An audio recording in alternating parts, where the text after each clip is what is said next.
Hey guys! For today's video is Operation Linis na naman kami. So maglalaba kami. Operation ilinis namin yung mga AOs lahat. So kaunin namin na lahat ng mga unan, laban namin at saka yung mga bedding.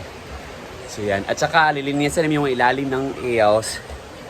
Dahil sa sobrang madumi na for the past days talaga na marami kaming guest. So yan, lilinisan natin. Kuna natin yung mga unan para malaban yung mga unan natin. Yan, dito. So ito, kukunin natin yung unan para malaban. Kinuha ko na yung punda dito, guys. Yan, dito muna natin inilagay.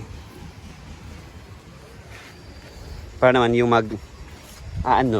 mag-use ng mga AOs, malinis. At saka lilinisan namin itong mga ilalim dito, guys. May ilalim. Ganyan labis. Sobrang na kasi Pares ganyan Parang hindi siya masyadong klaro. Pero nakikita talaga yung mga dumi-dumi. So dito, din. Kunin natin. Yung mga unan. Ay, dilim.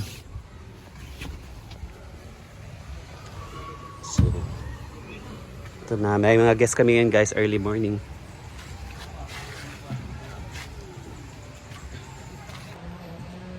Ito na guys, ito na natin mga unan. So nakuha na natin sa AOs para malabanan natin. Dapat talaga malinis. Para magbalik-balik nga guest natin.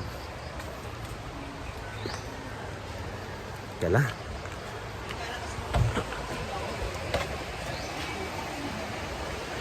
At saka napaka-comfy ng una namin guys. Yan, dito na yung lahat yung mga unan. Laban natin.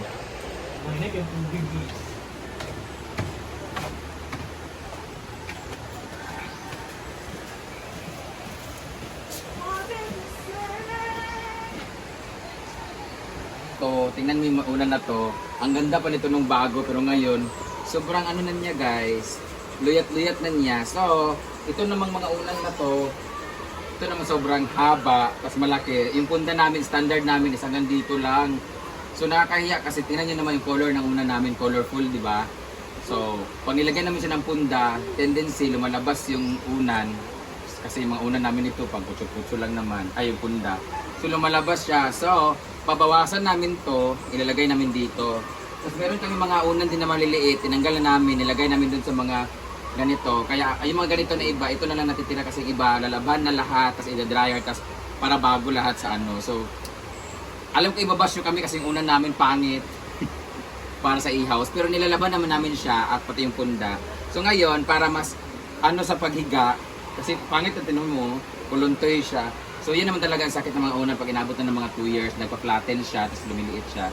Ngayon, babawasan natin to, dadagdagan natin to para mas comfy siya sa ulo. So halos lahat. Kasi ang lalaki ng mga unan namin guys, ganito, ang lalaki. Bulky siya. Okay lang naman yung taba niya, yung haba lang talaga niya bawasan ko kasi hindi siya umabot sa standard. Ang taas niya kumpara sa punda namin na maliiksi. So magtatahi muna ako. Kagabi nakagawa na ako ng 8, ngayon naman babawasan ko itong mga ito. So I'll see you later. So yan guys, start na kami maglaban ng mga unan. Yan. At saka i-dryer para mapalitan na yung mga unan sa sila din doon nagtatay sila Brenda para makulangan yung laki ng unan dahil sobrang laki kasi para sa punda namin. So kinulangan ng mga foam.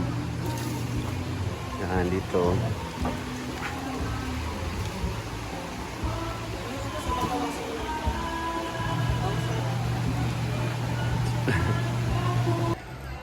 So dito guys, nagwawalis-walis tayo sa sa ilalim ng mga AOs dahil madumi na siya. Wala na siyang walisan.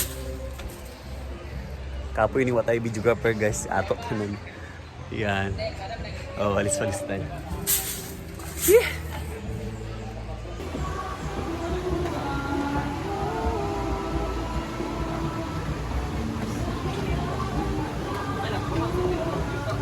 Busy lahat.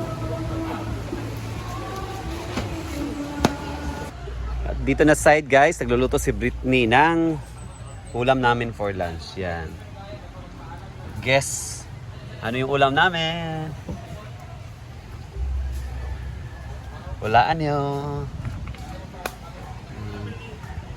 Aso na naman sad.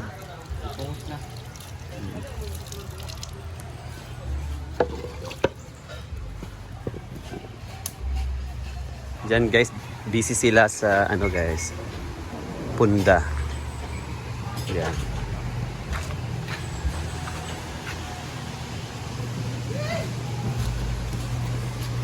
Parang ng tubig, magwa na siya nagamit. Huwa na siya nagamit. Hindi na ka po kayo ay kanang or danawa.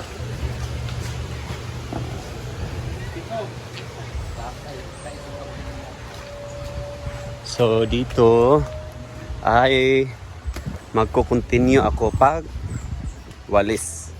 Inalisan ko si guys yan. Para malinis yung ilalim. Yan.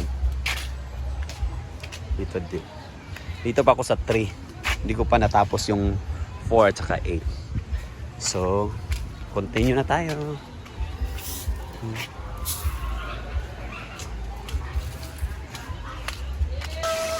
Dito si Rhea, busy sa piprito ng dubok na mga isda.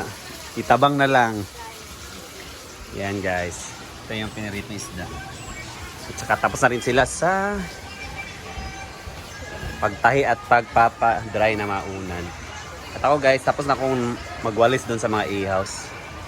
Si Britney nagluluto doon. Yan. So pag marami tulong-tulong.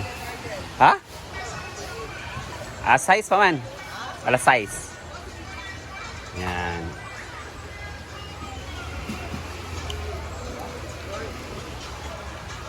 Ito na yung munggo.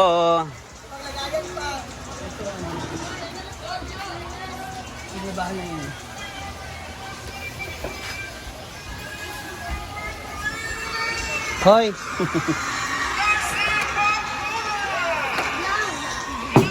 So, ibabalik ko sa baba. Munggo. Wala hubog pa rin sa 2026. Yan. Tapos na pag magtulong-tulong. Meron pa palang ano. Maglalaba pa pala.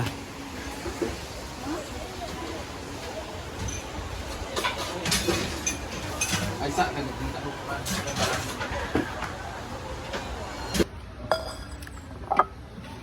Yan.